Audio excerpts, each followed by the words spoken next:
শোনেন মাসুদ সাহেব, আপনি যদি প্রত্যেকদিন বইয়ের সাথে ঝগড়া করে অফিসত আসেন তাহলে কিন্তু কোনোদিনই ভালোভাবে কাজ করে পাবেন না, কোনোদিন আপনার প্রমোশনও হবার নয়।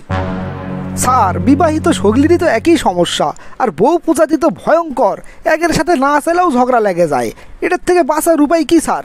আর আমি যতদূর জানি একমাত্র আপনিই সংসারে সুখী মানুষ, আর এত সুখী আপনি আছেন কেমনে স্যার? আমাকে এখানে শিখেন তো।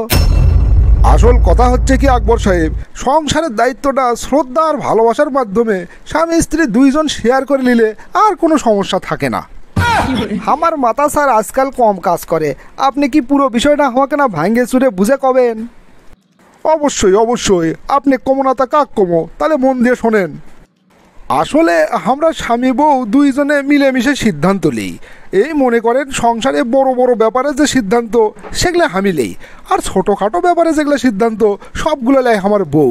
আমরা কারো সিদ্ধান্তে কেউ নাক গলাই নে, এই জন্য আমাদের মধ্যে কোনো ঝামেলা নাই। কি সুন্দর আরাম আয়েসে সুখে শান্তিতে আমরা বসবাস করেছি। ইয়ে মানে স্যার এগুলো নিয়েই তো আমাদের দুইজনের ক্যাসাল বাজে।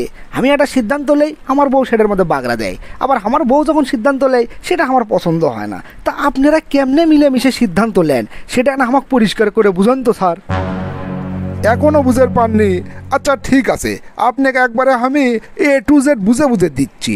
ছোটোখাটো বিষয় যেগুলো মনে করেন কোন গাড়িটা কিনবো, কত টাকা প্রতি মাসে সেভ করবো, তারপরে কোন মার্কেটে বাজার করবে যাবো, সেই মার্কেটে আমরা কখন যাবো, ছুটির দিনে কোনটি বেড়াবের যাবো, কোন সময়ে যাবো, তারপরে মনে করেন বাড়ির সোফা এটা কোন ব্র্যান্ডের কিনবো, কোন কালারের সোফা কিনবো, ফ্রিজ কোন ব্র্যান্ডের কিনবো, ফ্রিজের মানে ওজন কত হবি, তারপরে ধরেন এসি কেনা লাগবি, কয় টনের এসি কিনবো, কোন কোম্পানির কিনবো, তারপরে মাসের খরচের হিসেব টিসেব, কাজের লোক রাখবো কি রাখবো না, সেটা কোন বয়সের রাখবো, ছেলে নাকি মেয়ে, এগুলো সব ছোটোখাটো ব্যাপার লয়।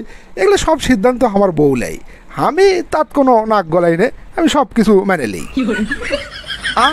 সব সিদ্ধান্তই তো তাহলে ম্যাডামই নেয়, আপনি আবার কুড়ি সিদ্ধান্ত নিলেন সংসারের, তাহলে আপনার ভূমিকা কি? কি কন আমার সিদ্ধান্ত নাই মানে? ওগুলো ছোটোখাটো বিষয়ের সিদ্ধান্ত আমি নেই নে, আমি নেই সব বড় বড় বিষয়ের সিদ্ধান্ত। মনে করেন আমেরিকার ইরানক আক্রমণ করা উচিত কি না, বাংলাদেশের রাজনীতি কোন দিকে যাচ্ছে, তারপরে ব্রাজিল ফুটবল দলের কোচ কাক নির্বাচন করলে ভালো খেলবি, আর্জেন্টিনা পরবর্তী বিশ্বকাপ পাবি কি পাবি না, আর্জেন্টিনা দলের মেসি চলে গেলে কোন প্লেয়ার নেওয়া যাবি, তারপরে দেশের বেকারত্ব নিয়ে চিন্তা ভাবনা, তারপরে ধরেন উত্তর মেরুর বরফ গলে গেলে কি হবি, দক্ষিণ মেরুতে মানে কোনো প্রভাব পড়বি কি না, এগুলো বড় বড় সিদ্ধান্ত আমি নেই। আর আমার এগুলো সিদ্ধান্ত আমার বউ কোনো নাক গলায় না, খুব রেসপেক্ট করে আমাক। ও মা গো মা, আল্লাহ তুমি আমাকে তুলে নাও, না হলে ওপর থেকে দড়ি ফালাও, আমি দড়ি বাইয়ে ওপরে উঠে যাই।